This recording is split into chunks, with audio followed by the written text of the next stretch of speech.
Just got my order from Garden Goods Direct, and I've ordered from them several times in the past and have really loved their packing and shipping, and their plants are usually in great shape. But I was going to do an unboxing with you guys. Let's just see. The first thing I noticed when FedEx brought it was that, it's got this wonderful sticker, please handle with care, fragile. Thank you.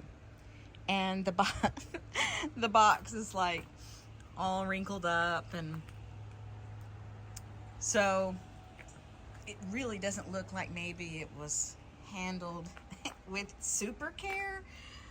But I'm thinking that, the box is all beat in over here. That's certainly not, the nursery's fault. But let's just go ahead and open this thing up. I'm gonna lay it on its side. I believe, based on what this looks like, it looks like that the pot is down here and the top part of the plant is up here. So we'll see. I'm gonna get all the tape cut and I'll be back. All right, so got all the tape cut, and it looks like it's packed pretty securely. It's got the packing slip in there. And this is a blue chip juniper, which I'll put some information on the screen for you. I've been wanting to do a lot of ground covers, and this guy here will get 6 feet. It'll cover, one plant will cover like 6 feet, and it only gets a few inches off the ground. So, I think it will be an excellent ground cover type plant. So, like underneath trees and things like that, that maybe you don't want a lot of plants like flowers, but you want something to kind of cover the ground.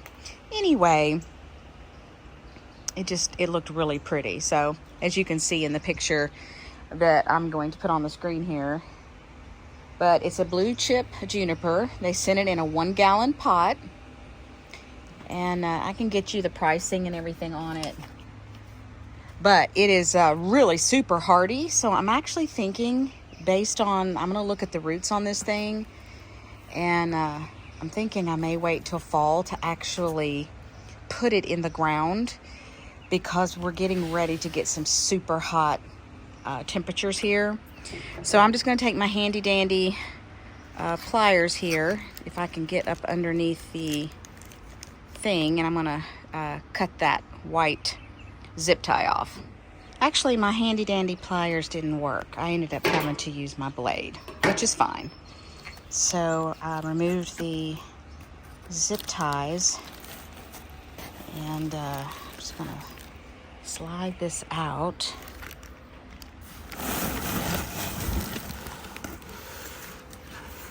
Sorry. Another hand sure would be nice.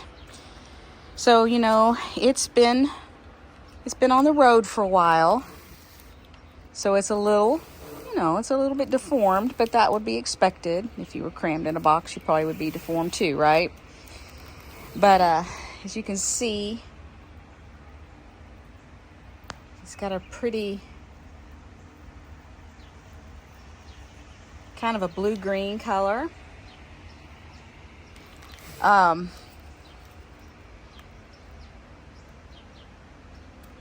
So there should be another zip tie underneath here. There is, right there, a black one. So I'm gonna cut that one and take this plastic off and water it in really good. So when I lifted it up, it's really a heavy pot. So I'm not really sure how rooted in it is. So it's not severely root bound by no means, but it is getting there. I don't know if you can kind of see here. But the first thing I'm gonna do is I'm gonna water it in good. It wasn't dry.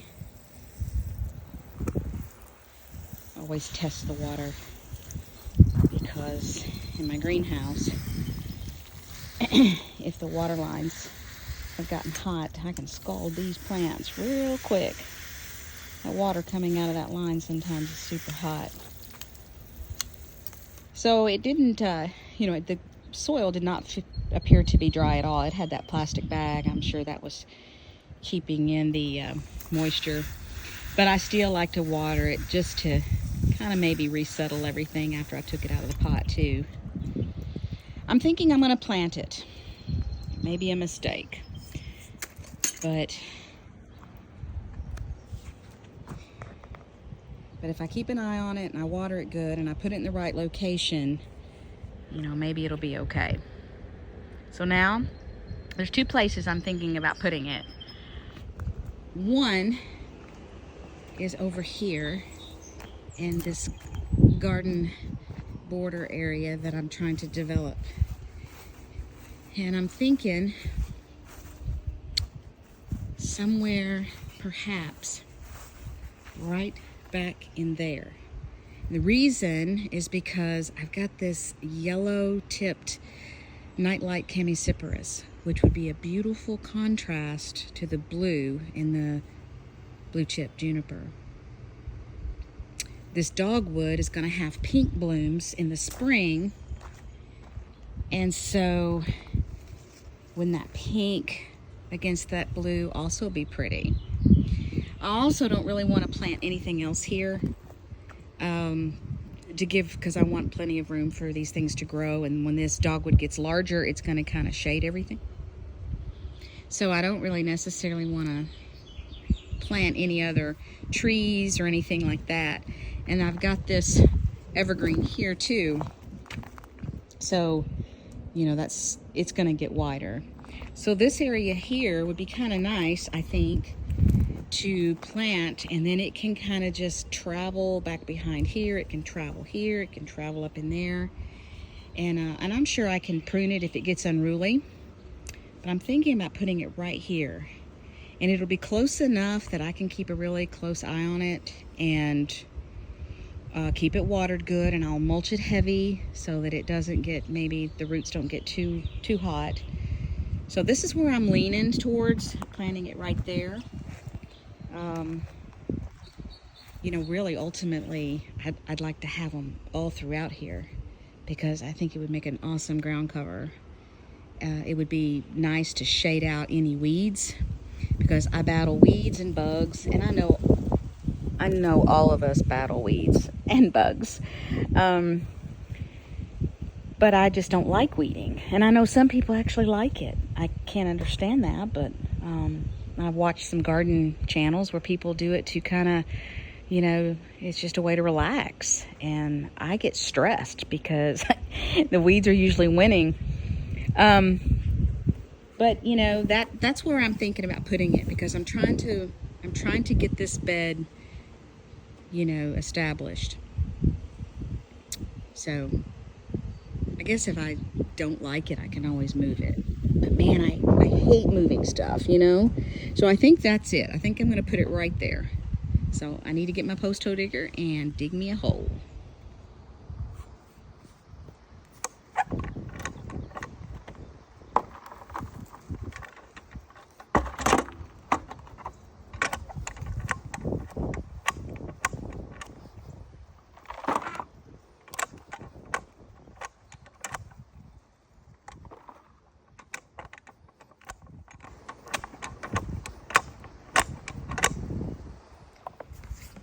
My soil is pretty heavy in clay. Now this ground here is kind of loamy, so it's not too bad, but I'm still going to use some of this Land and Sea compost, and I'm just going to mix it in the dirt, and just to help amend it a little bit, just so it doesn't pack around those roots, and that way I think it'll give it a better start. And I'll mix some in this dirt as well, so when I put it around the roots. But this is the Espoma Land and Sea, and then I just dump it in this hole, and then that way when I chop around on it and break all that soil loose, it just kind of mixes that in there with it. I'm not going to use a lot, just a little bit. And then right before I put the plant in, wow, the wind. right before I put the plant in, I will sprinkle some Biotone starter fertilizer. So this blue chip juniper does need good draining soil.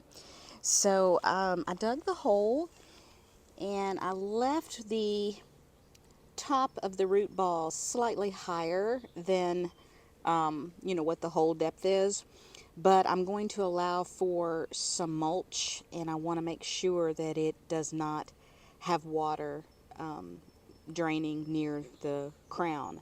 And since we have a gutter right here, there is a possibility that perhaps that could make a lot of water in this area. So I'm going to just plant it slightly higher. It's kind of hard to tell because I've got this dirt around the hole raised up a little bit right in here. But it is definitely, I would say on the other side, it's probably about 1.5 inches higher than the hole, but that's kind of a low spot over there. So I'm going to put a little bit of the Biotone starter fertilizer in the bottom and start backfilling it. And probably when I get it about halfway backfilled, I'll add some more Biotone starter, and then I will water it in good, let it kind of sit there for a few minutes, and then I can go ahead and finish the backfilling. Well, I got the hole all backfilled, and I got the area mulched, and it's just amazing how good a garden looks just with mulch. But you have to use your imagination. So just imagine that this blue chip juniper is spread over to that corner and kind of underneath that nightlight chamaecyparis, and it's kind of over here shading the bottom of this dogwood and kind of coming out here, and kind of a blue color against that yellow. Just imagine it being that big, and it's not going to get much taller than that. It's a really short ground cover type evergreen, and that's another thing. It's evergreen. I mean, that's pretty awesome. So if it kind of takes over that whole area right there, I will be completely fine with that, because I really don't want to plant anything there, because I've got to allow for this to grow, and it's going to be kind of shady underneath there, and then this is going to grow to about probably close to 4 feet wide. So, and this dahlia is not going to stay here. That was just something that I started from seed and planted there. So anyway, I don't know. I'm hoping that eventually that these evergreens will get nice and full and tall, and this whole area will just be kind of cozy looking. From this angle, maybe you can kind of see how it'll look. Well, my little sign is kind of in the way. Let's see if I can get back here. Well, I had to put that cage around that clematis because I went out this morning, and my other clematis that I had over in this garden bed over here, the one that I was so proud of that had grown and it was like 2 feet tall, oh, the rabbit just literally bit it in half and didn't eat it, and just left the whole top part just still clinging to the little trellis that I've got there. And so I had a little mini meltdown, and I'm sure you guys have experienced that. If you have rabbits and deer, you work so hard and then they don't even eat it. If it was like they were hungry and they were eating it because they were hungry, I might give them some slack. Sorry about my shadow there. Look at those Sunjoy citrus. Wow. Is that not awesome? Especially against that blue star juniper with that Sunjoy Neo red in the back. I love plants to stand out. And I know a lot of people like things to look, natural and it all kinds of blends into each other, but I like plants to shine. And if they all have the basic same color, same height, same texture, they just kind of get lost, they get lost in the forest of plants. But I just wanted to show you. So this one here, fortunately, this is the first one that the rabbit ate. But look how it's coming from the base. It's actually healthier, so maybe I should thank the rabbit. So that was the original one that the rabbit bit off. That was a beautiful dark purple bloom. But then if you can see, which I don't know that you can, it's the little stick right there. It had climbed all the way up here and looked so healthy, and it literally he just bit it off, left the whole thing hanging, didn't eat any of it. So I made this little wire cage here. I don't know if you can really see it, and I wired it to this trellis so it's not going anywhere. Wind can't blow it away, and I've got both this one and that one there enclosed in the cage. So, he could get up on his hind legs, I guess, and do it, but he's going to have to work for it. Isn't my At Last Rose pretty? Just planted that. Sorry, I get really distracted. But you can see that my tall phlox is starting to bloom. That's going to be really pretty. I think this barberry is super cool. Look at the margins. They've got yellow margins around each leaf, and then down in there is this pretty chartreuse color. This is the Sunjoy Tangelo, and it is a really awesome barberry. But I still am partial to these Sunjoy Neos. The Sunjoy Neo was a really small little pot when I got it through the mail order, and I pruned them back pretty hard. So this one here is kind of getting shaded out by all the baby's breath. And again, my balloon flowers, aren't they pretty?